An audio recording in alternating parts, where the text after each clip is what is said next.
Welcome to MedShadow TV. My name is Sue Rabati and I'm the founder of MedShadow. I'm Jonathan Block and I'm the content editor at MedShadow. Today, Jonathan and I are going to talk about bug repellents. Bug repellents are much more important than just keeping away little flying things that annoy you. Mosquitoes, there are multiple types of mosquitoes that can carry a variety of diseases such as West Nile disease, Zika, dengue fever, encephalitis. And there are also deer ticks that bug repellents can keep away from you, and of course the concern with deer ticks is Lyme disease. The most popular, the most well-known bug repellent is DEET, and it has a long and concerning history about neurotoxicity. Except that I think most people, including me, are unclear about what that really means in their daily life. Can you explain a little bit about neurotoxicity and the concerns with DEET?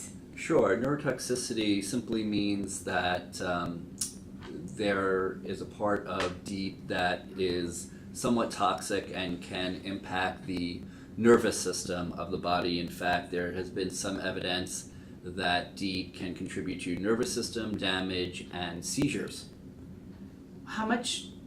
That sounds very concerning. So how much information is there on that? I mean, does it affect 1 out of every 10 people, 1 out of 100 people? It's actually very, very small. To be honest, DEET has been somewhat maligned.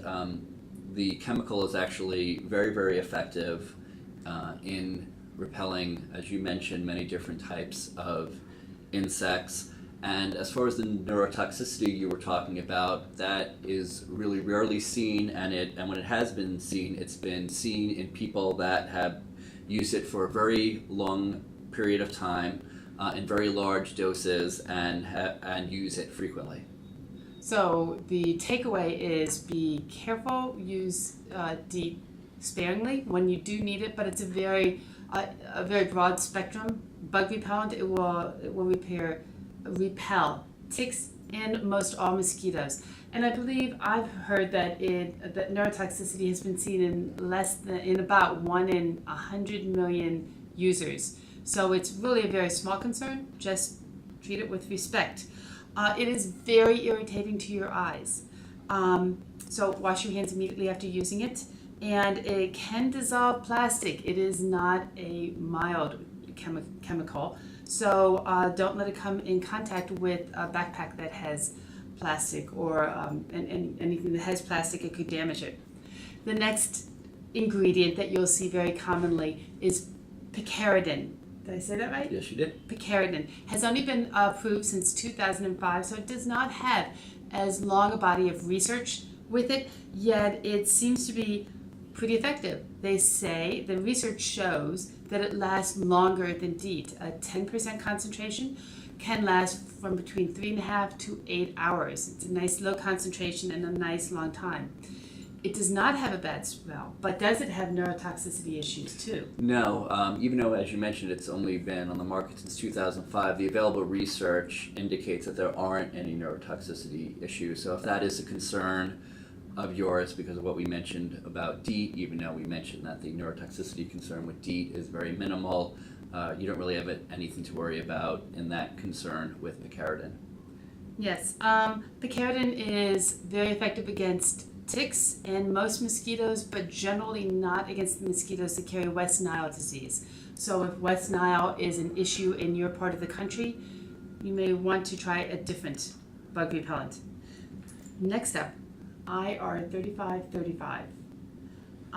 That's an unfortunate name. It's not as catchy as picaridin or DEET, but IR3535 has been around for more than 20 years in Europe and since 1999 in the US. What about its toxicity? This is very similar to picaridin in that there has not been very much evidence of any neurotoxicity associated with it. In fact, it has a very good side effect profile. The only concerns is that, as with DEET, it can be very irritating to eyes, and as was also seen with DEET, it can eat your plastic.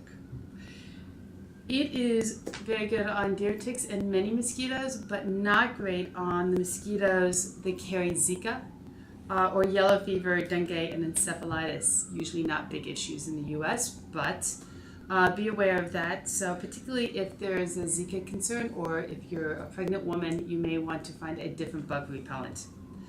The last major category of product is PMD, or oil of lemon eucalyptus. PMD is the synthetic form of oil of lemon eucalyptus, and lemon eucalyptus oil is a different thing, so look for oil of lemon eucalyptus. And the studies seem to say it might perform as well as DEET. What do you think about that? I think it's something that there isn't conclusive evidence that it is as good as DEET, but if you're concerned, if you want a more natural alternative, then definitely oil of lemon eucalyptus or PMD is something you might want to look into. It has not been tested as well as the other drugs by the FDA because it's a botanical, so it doesn't have quite as rigorous clinical testing profile, but they have found that it's not particularly effective against mosquitoes that carry Zika. It's not particularly effective against sandflies or midges. Midges are those little no-see-ums. I don't actually use bug sprays for those because I try to avoid them.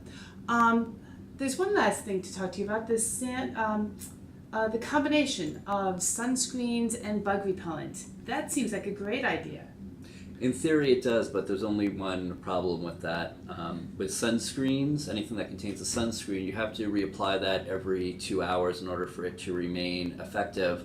Now, if you have a sunscreen like that also contains bug repellent, if you're going to be reapplying that every couple of hours and you're going to be outside for a long period of time, that might lead to some problems because you might be rubbing a little too much DEET or picaridin or IR3535 into your skin as a result. We like to remind everybody that at MedShadow that every product you put on your body, every medicine that you ingest can have an effect on you, a side effect or a long-term effect. So whenever possible, you want to minimize how much bug spray that you use. You want to use it when you need it to be effective. But you have alternatives such as staying in screened-in areas, therefore avoiding mosquitoes and avoiding ticks.